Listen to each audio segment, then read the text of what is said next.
Perkembangan peradaban Islam di Daulah Fatimiyah dan hikmah mempelajari sejarah perkembangan Islam abad pertengahan.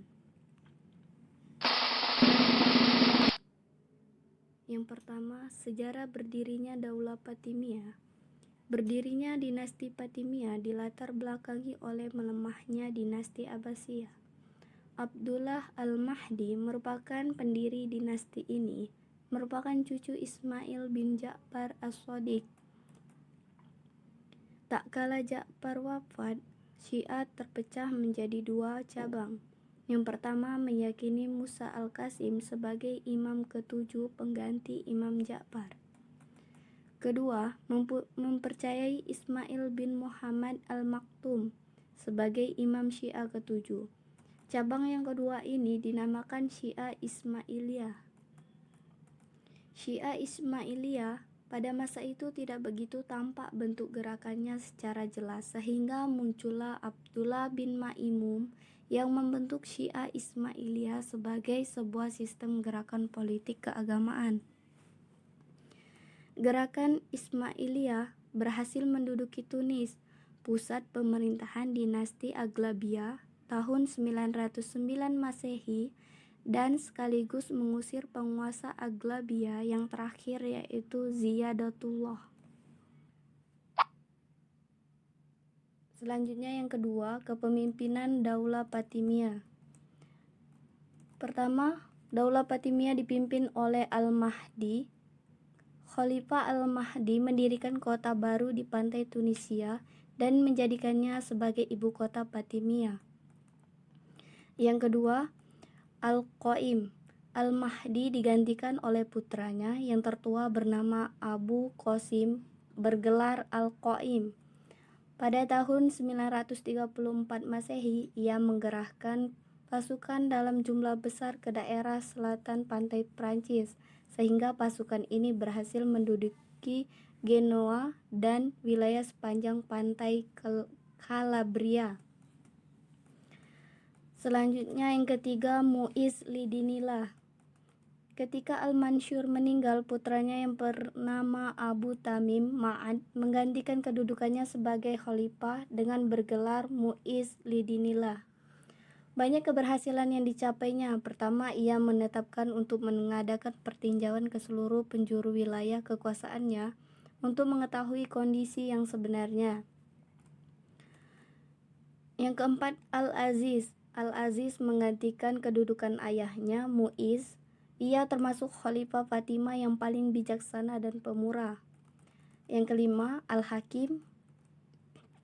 Sepeninggal Al-Aziz, dinasti Fatimiyah dijabat oleh anaknya yang bernama Abu Al-Mansur Al-Hakim. Ketika naik tahta, ia berusia 11 tahun. Al-Hakim adalah pribadi yang taat. Ia mendirikan sejumlah masjid yang dijadikan sebagai lambang kemajuan arsitektur yang indah. Selanjutnya, Az-Zahir. Al-Hakim digantikan oleh putranya yang bernama Abu Hisham Ali dengan gelar Az-Zahir. Ia naik tahta pada usia 16 tahun, sehingga pusat kekuasaan dipegang oleh bibinya yang bernama Siti Al-Mulk. Sepeninggal bibinya, Az-Zahir menjadi raja boneka di tangan menterinya. Pada masa pemerintahan ini, rakyat menderita kekurangan bahan makanan dan harga barang yang tidak dapat terjangkau. Kondisi ini disebabkan terjadinya musibah banjir terus-menerus. Selanjutnya, Al-Mustansir. Az-Zahir digantikan oleh anaknya yang bernama Abu Tamim Ma'ad yang bergelar Al-Mustansir.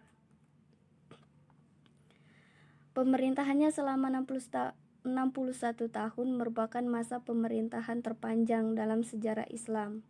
Ketika dinobatkan sebagai khalifah, ia baru berusia 17 tahun. Selanjutnya, Al-Musta'li. Putra termuda Al-Mustansir yang bergelar Al-Musta'li menduduki tahta kekhalifahan sepeninggal sang ayah Al-Mustansir.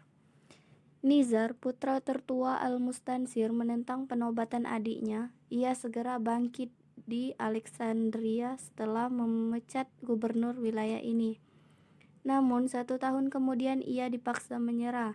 Sepeninggal Al-Musta'li, anaknya yang masih muda bernama Al-Amir Mansur dengan gelar Al-Amir dinobatkan sebagai khalifah oleh Al-Afzal yang merupakan Perdana Menteri.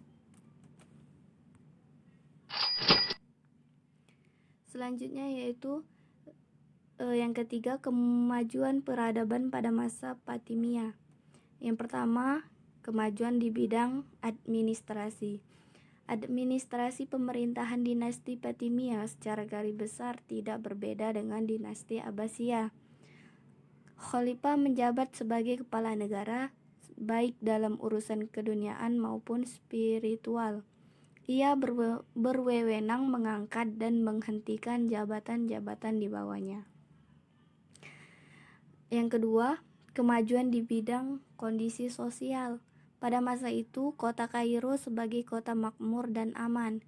Toko-toko perhiasan dan pusat penukaran uang ditinggalkan oleh pemiliknya begitu saja tanpa kunci. Hal ini sangat menarik perhatian karena sistem administrasinya yang sangat baik, aktivitas artistik, luasnya toleransi religius, efisien angkatan perang dan angkatan laut. Yang ketiga, kemajuan ilmu pengetahuan. Ibnu Hilis merupakan salah seorang wazir Fatimiyah yang sangat memperdulikan pengajaran. Ia mendirikan lembaga pendidikan dan memberikan subsidi besar setiap bulan. Khalifah Fatimiyah mendirikan sejumlah sekolah dan perguruan tinggi, perpustakaan umum, Dar al-Hikmah yang merupakan prakasa terbesar untuk pengembangan ilmu pengetahuan.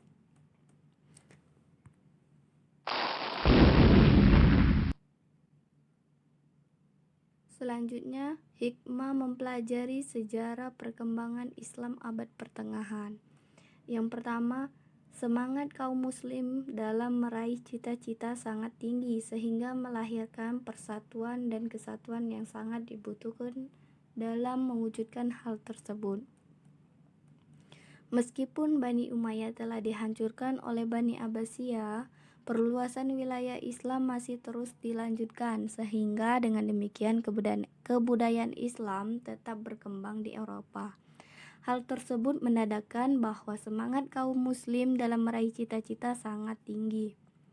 Yang kedua, niat tulus ketika melakukan suatu karena Allah sangat dibutuhkan. Ketika niat telah berubah menjadi orientasi terhadap kekuasaan atau harta, maka dengan cepat kehancuran akan menimpa. Hal tersebut telah banyak dibuktikan pada peristiwa-peristiwa runtuhnya Daulah Bani Umayyah, Bani Abbasiyah, dan Bani Umayyah II di Andalusia. Yang ketiga, penaklukan wilayah yang demikian luas dilakukan oleh kaum muslim saat itu berdasarkan pada permintaan penduduk suatu negara yang ditindas oleh pemimpin mereka sendiri. Yang keempat, Islam memiliki kontribusi yang sangat besar dalam upaya menyebarkan ilmu pengetahuan dan teknologi.